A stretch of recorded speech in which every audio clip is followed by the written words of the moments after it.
साथियों, अगर आपको पारिवारिक जीवन से मौका मिले तो अच्छे कर्म जरूर करते रहना। जिस दिन आपका एक अच्छा कर्म माँ शेरावाली को पसंद आ गया, उस दिन आपके जीवन में ऐसा चमत्कार होगा कि लोग देखते हुए दंग रह जाएंगे, क्योंकि कर्म ही प्रधान है और कर्म ही सबसे महान है। आपका एक अच्छा कर्म आपकी फूटी किस्मत को चमका सकता है। आपका एक अच्छा कर्म ब्रह्मा के लिखे हुए शब्दों को भी मिटा सकता है। आज का वीडियो कन्या राशि वालों के लिए। कन्या राशि अप्रैल 2025, अप्रैल का महीना आपके लिए कैसा होने वाला है? अप्रैल के महीने में आपके कौन कौन से सपने पूरे होने वाले हैं?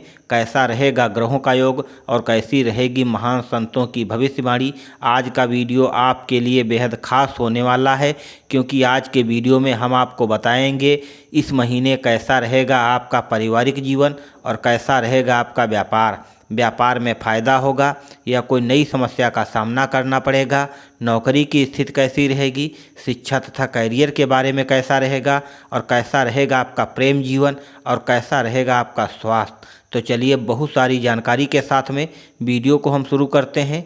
वीडियो शुरू करने से पहले नमस्कार साथियों, स्वागत है आप सभी का अपने YouTube चैनल मुकेश नॉलेज पर। अगर माँ शेरावाली से सच्चा प्रेम करते हो तो चैनल को सब्सक्राइब कर देना।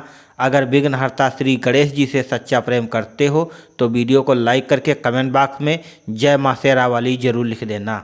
चलिए साथियों, सबसे पहले हम आपको बता दें अप्रैल के महीने में कैसा रहेगा आपका कार्य क्षेत्र, यानी व्यापार, नौकरी, शिक्षा के बारे में। मासिक राशिफल के अनुसार अप्रैल का महीना औसत रहने की संभावना दिखाई पड़ रही है, क्योंकि महीने की शुरुआत से ही मंगल महाराज आपके दसम भाव में विराजमान रहकर आपके करियर को मजबूत बनाएंगे, आपके पद में बढ़ोतरी करेंगे और आपके वेतन में भी वृद्धि करेंगे। वहीं पर साथियों, दसम भाव के स्वामी बुध महाराज महीने की शुरुआत में सप्तम भाव में, शनि महाराज, राहु महाराज और शुक्रदेव सूर्यदेव के साथ में वक्री अवस्था में विराजमान रहेंगे। यह उनकी नीच राशि है और इन्हीं के साथ में छठे भाव के स्वामी शनि महाराज भी रहेंगे और ऐसे में नौकरी में उतार चढ़ाव की स्थितियां बन सकती हैं। बहुत सारी चुनौतियां आपके सामने आएंगी, जिनका आपको डट के सामना करना है। आपको धीरे धीरे अपने काम में आगे बढ़ना भी होगा। 7 तारीख को बुध महाराज वक्री अवस्था से मार्गी अवस्था में आ जाएंगे। बुध देव सीधे मार्ग पर चलेंगे, तब आपको अपने कार्यक्षेत्र में चुनौतियों में कुछ कमी देखने को मिलेगी, लेकिन यह मानकर चलिए कि अप्रैल का महीना चुनौतियों से गले लगाने का ही है। फिर भी साथियों, आपको अपने कार्यक्षेत्र में अच्छी सफलता देखने को मिलेगी। व्यापार कर रहे लोगों के लिए अप्रैल का महीना थोड़ा समस्याओं से भरा साबित हो सकता है, क्योंकि पंचग्रह एक साथ में सप्तम भाव में बैठकर आपके व्यापारिक साझेदारों से संबंधों को बिगाड़ सकते हैं। यानी जो लोग साझेदारी में व्यापार कर रहे हैं वो लोग थोड़ा सोच समझ कर व्यापार करें, अन्यथा आपके मार्ग में बाधाएं उत्पन्न हो सकती हैं। व्यापारिक मुद्दों को एक साथ विचार विमर्श करके दूर करने का प्रयास करना होगा और सभी से अच्छा व्यवहार करना होगा। फिलहाल अगर कोई आप बड़ा कार्य करना चाहते हो या फिर बड़े कार्य में हाथ डालना चाहते हो तो उससे आपको बचना चाहिए। जब 14 अप्रैल से सूर्य महाराज आपके अष्टम भाव में जाएंगे तब इन समस्याओं में कमी आ सकती है। अब आपको बताने वाला हूँ आर्थिक स्थिति के बारे में, यानी रुपया पैसा के बारे में। अप्रैल का महीना आपके लिए कैसा होने वाला है?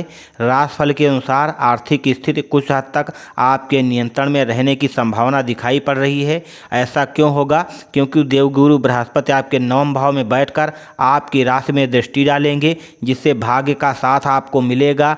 आप सही निर्णय लोगे और सही निर्णय लेने से आपको धन में लाभ के अच्छे अवसर के योग बन रहे हैं। इसके अतिरिक्त साथियों, मंगल महाराज 3 तारीख से आपके ही एकादश भाव में जा करके विराजमान हो जाएंगे, जो कि आमदनी का भाव है। इससे आपकी आमदनी में अच्छी बढ़ोतरी देखने को मिलेगी।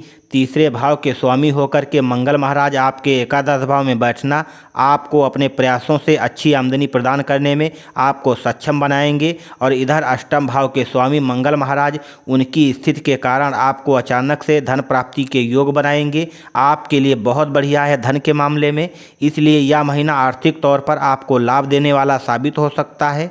और महीने के उत्तरार्ध में 14 तारीख से सूर्य महाराज अष्टम भाव में आ जाएंगे और यह उनकी उच्च राशि मेष राशि में होगी, जिससे उनका गोचर भी आपको सरकारी क्षेत्र से लाभ दे सकता है। यह लाभ आपको अचानक से मिलेगा।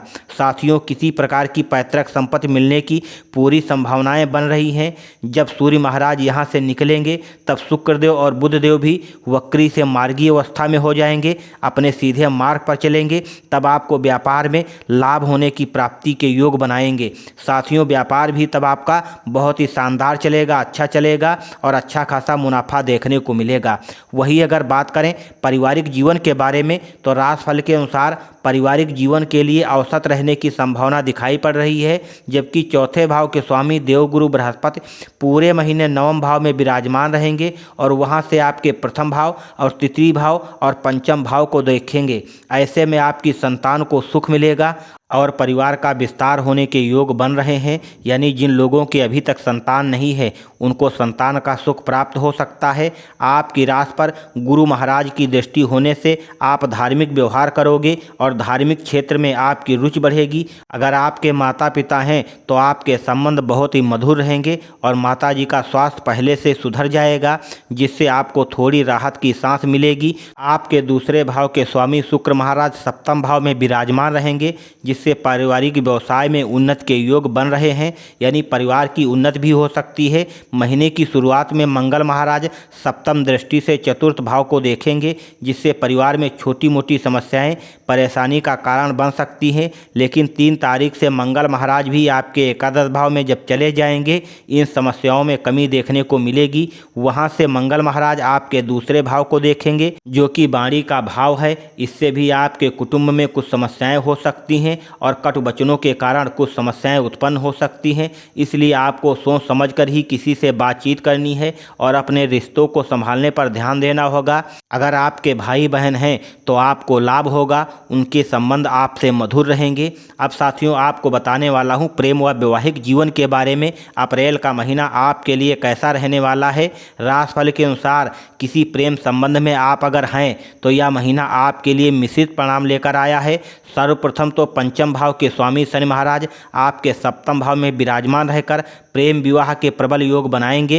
यानी जिन लोगों की शादी अभी तक नहीं हुई है उनके रिश्ते की बात पक्की हो सकती है। आपका प्रेम विवाह निश्चित हो सकता है। इससे आपको खुशी मिलेगी, आपके जीवन में सफलता अर्जित कर पाओगे। लेकिन शनि महाराज सूर्यदेव और राहु महाराज और बुधदेव शुक्र के साथ में उपस्थित होकर पीड़ित भी हैं। ऐसे बीच बीच में प्रियतम में कुछ शारीरिक समस्याएं परेशान कर सकती हैं और उनके जीवन में कुछ चुनौतियां आ सकती हैं। मंगल महाराज पूरे महीने आपके पंचम भाव को देखेंगे, जिससे आपके रिश्तों में लड़ाई झगड़े की स्थिति बन सकती है। परंतु गुरु महाराज की अमृत दृष्टि से पंचम भाव पर होने से इन सभी चुनौतियों से आप बाहर निकलने में कामयाब हो जाओगे। आप अपने रिश्तों को आगे बढ़ा सकते हो और आपका रिश्ता अच्छे से चलेगा। वहीं अगर बात करें जिन लोगों की शादी हो चुकी है, वैवाहिक लोगों के लिए ये समय कमज़ोर कहा जा सकता है, क्योंकि सप्तम भाव में पंचग्रही होने से अपने जीवन साथी और आपको एक दूसरे को समझ पाने में समस्याएं हो सकती हैं और परिवार का माहौल भी इतना अच्छा नहीं होगा कि आप दोनों के बीच में गलतफहमी एकदम से दूर हो पाए। इसमें कुछ समय लगेगा, तब तक आपकी स्थितियों को संभालना होगा।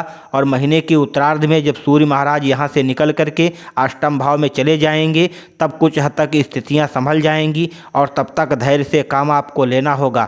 अगर बात करें स्वास्थ्य के बारे में तो थोड़ा कमज़ोर रहने की संभावना दिखाई पड़ रही है। पूरे महीने आपकी राशि में केतु महाराज विराजमान रहेंगे और सप्तम भाव में सूर्य महाराज, शनि महाराज और बुधदेव, शुक्रदेव और राहु महाराज, ये 5 ग्रह महीने की शुरुआत में उपस्थित रहेंगे, जिससे आपके स्वास्थ्य समस्याओं में वृद्धि हो सकती है। और महीने के उत्तरार्ध में 14 तारीख से सूर्य महाराज आपके अष्टम भाव में गोचर करेंगे। यह समय भी आपको बीमारियों से मुक्त करने में मददगार साबित हो सकता है, लेकिन तब तक आपको संभालना होगा और साथ में आपको मौसमी बीमारी परेशान कर सकती हैं। अधिक समस्या होने पर अपने तुरंत डॉक्टर से संपर्क करें। अब आपको बताने वाला हूं उपाय के बारे में। अगर आपके जीवन में कुछ भी समस्याएं बनी हुई हैं तो अपने राशि के आराध्य देवी देवता की उपासना करना। आपके राशि के जो आराध्य देवी देवता देवता हैं वो स्वयं विघ्नहर्ता श्री गणेश जी हैं और माँ शेरावाली हैं। माँ शेरावाली को प्रसन्न करने के लिए सुबह ब्रह्म मुहूर्त में उठना है और स्नान करके अपने पूजा स्थल पर बैठ जाना है और माँ शेरावाली के 108 नाम का जाप करना होगा। कितनी बार करना है? कम से कम आपको 3 बार अवश्य करना है। अगर आप विधि विधान के साथ में ये उपाय कर लेते हो तो आपके ऊपर, आपके परिवार के ऊपर, आपके व्यापार के ऊपर, आपके बच्चों के ऊपर माता रानी का आशीर्वाद बना रहेगा। इसी के साथ में जय हिंद, जय वंदे मातरम।